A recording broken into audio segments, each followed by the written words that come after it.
Ocean यानी कि समुंदर।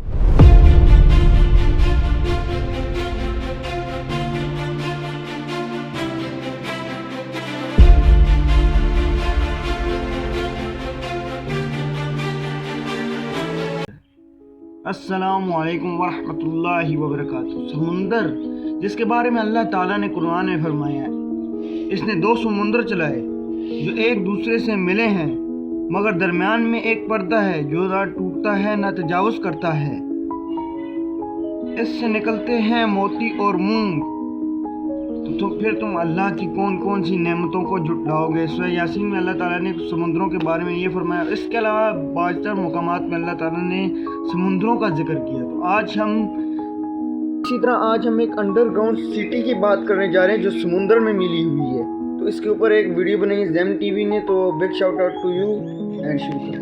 ये वो दिन था जब एक बहुत ही खौफनाक नेचुरल डिजास्टर आने वाला था, और इस डिजास्टर का निशाना एक ऐसा शहर था जहाँ के लोग खुद को खुदा समझते थे। आइलैंड पर बना ये शहर और इसमें मौजूद इंसानों की ये सिविलाइजेशन इस दिन तबाह होने जा रही थी। ना सिर्फ यहाँ मौजूद बिल्डिंग्स बल्कि इनके तमाम आइलैंड्स के साथ साथ यहाँ बसने वाली पूरी सिविलाइजेशन ही एक ऐसी तबाही का निशाना बन चुकी थी जिसमें उनका नामो निशान भी मिट गया था। 11,000 साल पहले इस पूरी सिविलाइजेशन को खतरनाक सुनामी निकल गया था, और वो भी सिर्फ एक ही रात के अंदर।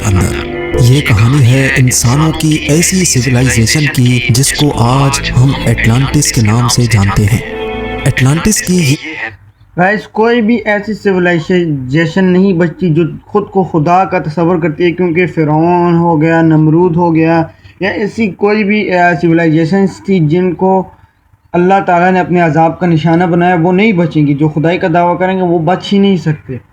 तो ऐसी एक सिविलाइजेशन का इस वीडियो में जिक्र हो रहा है।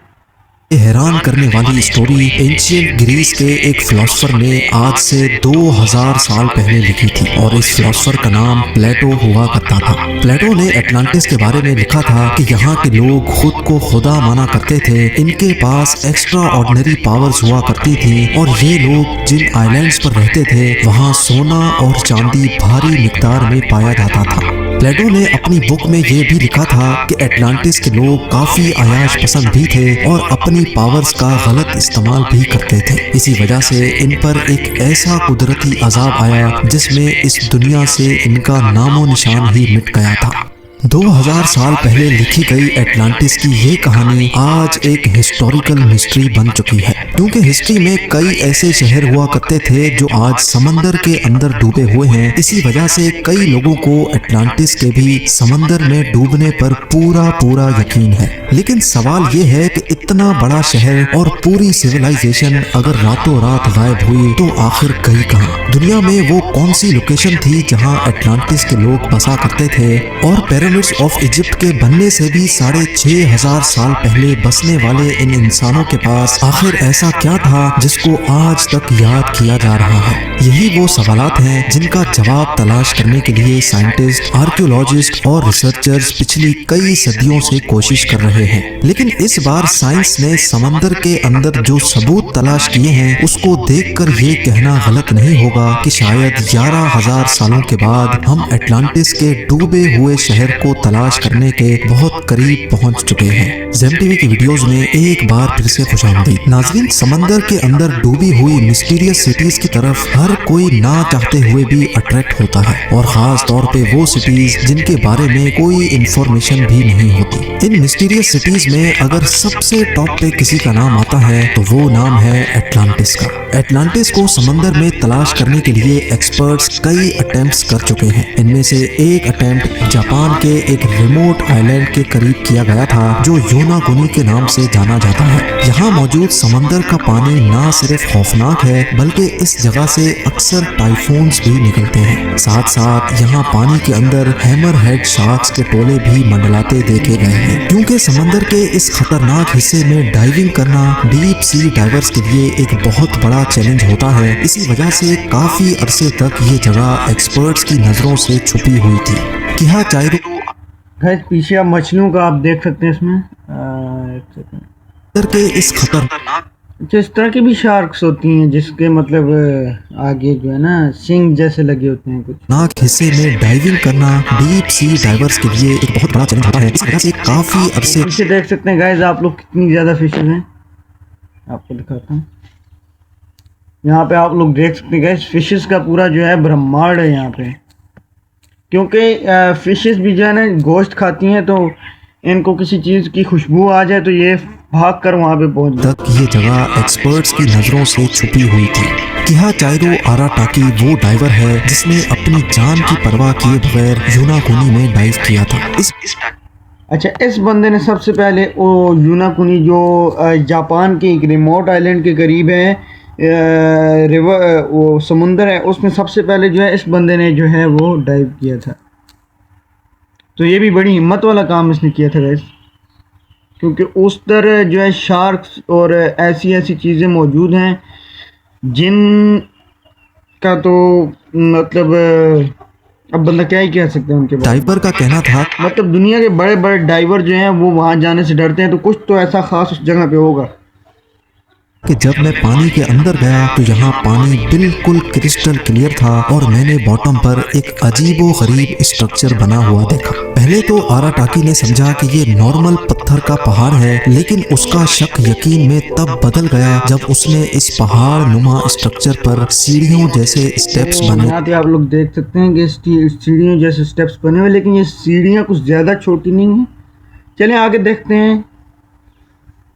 देखिए, इस डाइवर को ये समझ नहीं आ रहा था कि अगर ये नेचुरल पत्थर का पहाड़ है तो इसमें स्टेप्स क्यों बने हुए अच्छा, उस तरफ से छोटे लग रहे थे, यहाँ पे देखें कितने कितने बड़े हैं।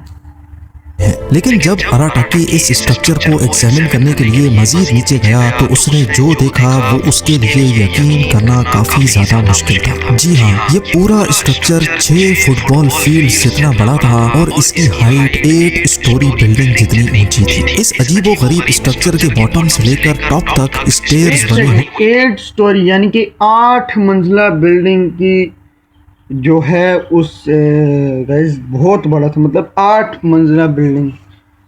इसका अंदाज़ा आप ले ही सकते हैं। आप किसी बिल्डिंग में जाएं, मतलब बिल्डिंग के बाहर जाएं तो वो 8 मंजिला हो, तकरीबन 100 या 150 फुट 200 मीटर की बिल्डिंग तो होगी, 200 मीटर तक तो होगा, 200 या थी और इस स्ट्रक्चर की हर साइड हैरत अंगेज तौर पे रेगुलर पैटर्न में बनी हुई थी। ये सब देखने के बाद एक बात तो तय थी कि डीप समंदर में बना ये मिस्टीरियस स्ट्रक्चर नेचुरल तौर पे नहीं बल्कि इसको इंसानों ने ही बनाया है। लेकिन ये असल में चीज क्या है? जब एक्सपर्ट्स को इस मिस्टीरियस स्ट्रक्चर के बारे में मालूम पड़ा तो उनका मानना था कि सिर्फ डाइविंग के जरिए हम इस स्ट्रक्चर के बारे में मजीद जानकारी हासिल नहीं कर सकते, लिहाजा अब वक्त था टेक्नोलॉजी इस्तेमाल करने का। एक्सपर्ट्स ने फैसला किया कि मॉडर्न सोनार टेक्नोलॉजी को इस्तेमाल करके यूनागुनी आइलैंड के आसपास समंदर को स्कैन किया जाएगा। सोनार एक ऐसी डिवाइस होती है जिसको जब पानी में डाला जाता है तो वो एक खास साउंड वेव्स फेंकता है। ये साउंड वेव समंदर में मौजूद डिफरेंट चीजों से टकरा कर रिफ्लेक्ट होती है और तब फिर ना वो उसका नक्शा बनाती है ना ये कि क्या क्या है वहाँ पे। तो देखते सोनार वेव से जो रिजल्ट निकला वो क्या भी एक रिसीवर रिफ्लेक्टेड साउंड वेव्स को कैप्चर करता है और फिर कंप्यूटर की मदद से उसका एक 3D मॉडल बनाया जाता है। सोनार स्कैनिंग टीम यूनागुनी आइलैंड के पास पहुंची और उन्होंने यहाँ समंदर के बॉटम का कंप्लीट स्कैन किया। जब स्कैन का 3D मॉडल बनाया गया तो सारी हकीकत खुलकर सामने आ चुकी थी। हजारों सालों के बाद इस मिस्टीरियस स्ट्रक्चर का लेआउट पहली बार इस 3D मॉडल में देखा जा रहा था और जो कुछ देखा जा रहा था उस पर यकीन करना काफी ज्यादा मुश्किल था। ये एक बहुत ही आलीशान, इंतहाई खूबसूरत और शानदार महल स्ट्रक्चर था। इस अमेजिंग डिस्कवरी ने पूरी दुनिया के आर्कियोलॉजिस्ट, जियोलॉजिस्ट और साइंटिस्ट को हैरान कर दिया था। हर कोई इस स्ट्रक्चर को देखने के लिए यूनागुनी आइलैंड पहुंचने में लगा था, जिनमें एक मेरीन जियोलॉजिस्ट प्रोफेसर मसाकी किमुरा भी थे। प्रोफेसर किमुरा ने जब इस स्ट्रक्चर को देखा तो उनका मानना था कि इसमें कोई शक नहीं है कि ये इंसानों का बनाया हुआ स्ट्रक्चर है, क्योंकि इसमें कुछ ऐसे फीचर्स भी थे जिससे ये साबित हो रहा था कि हजारों साल पहले जब ये स्ट्रक्चर पानी से बाहर हुआ करता था तो ये किसी अननोन सिविलाइजेशन के इस्तेमाल में था। इस स्ट्रक्चर में अंदर जाने का एक टनल भी बना हुआ था जो शायद इसकी मेन एंट्रेंस थी। इस एंट्रेंस और स्टेज स्टेयर्स तक जाने का प्रॉपर रास्ता बना हुआ था। ये स्टेयर्स बाकायदा स्ट्रक्चर के टॉप तक जा रही थी और इसके टॉप पर बिल्कुल फ्लैट टेरेसेस बने हुए थे। इनमें से सबसे टॉप वाले टेरेस पर एक ऐसी चीज भी थी जिसको देखकर ये अंदाजा होता है कि यहाँ रहने वाले लोग हजारों साल पहले भी काफी मॉडर्न सोच रखते थे। जी हाँ, यहाँ एक ट्रायंगल शेप का पूल भी बना हुआ था जहाँ प्रोफेसर किमुरा के ख्याल से नहाने के बाद लोग यही टेरेस पर सन गाइज आज से 11,000 साल पहले स्विमिंग पूल्स लोगों ने बनाए हुए थे और मतलब पिकनिक करने के लिए, जैसे नहीं मतलब सन बात जिस तरह लेते हैं तो उसके लिए भी चीज़ें बनाई हुई थी। बहुत ही ज़्यादा जो बात है करते वो होंगे। ये टेरेसेस इतने बड़े हैं कि यहाँ हजारों लोग एक ही वक्त में खड़े हो सकते हैं। यूनागुनी आइलैंड के पास समंदर में पड़ा ये स्ट्रक्चर जिसमें एंट्रेंस भी थी, पाथवे और स्टेयर्स भी बनी थी और टेरेसेस के साथ साथ एक पूल भी बना हुआ था। ये सारी चीजें प्रोफेसर किमुरा को यही इशारा दे रही थी मतलब हज़ारों लोग खड़े हो सकते थे, वहाँ पे पूरा एक किंगडम था। कि ये स्ट्रक्चर किसी दौर में यहाँ रहने वाली सिविलाइजेशन का कैसल हुआ करता था। लेकिन अपनी इस थ्योरी को प्रूव करने के लिए कुछ सबूत भी चाहिए थे जिससे ये साबित हो कि वाकई यहाँ इंसान किसी दौर में बसते थे। इसके लिए एक बार फिर से इस अंडर वाटर स्ट्रक्चर का मुआयना किया गया और कुछ सैंपल्स भी कलेक्ट किए गए। इन सैंपल्स में ज्यादा तो कुछ नहीं मिला, लेकिन एक चीज ऐसी थी जो वाकई काफी अजीब दिख रही थी। यहाँ से मिलने वाले एक पत्थर पर एक क्रॉस नुमा सिंबल तराशा हुआ था और इसी पत्थर पर 2 सुराख भी बने हुए थे। प्रोफेसर किमुरा का मानना है कि शायद लोग इसको उंगलियों से पकड़ते होंगे और शायद इसका उस दौर में कोई खास मकसद होगा।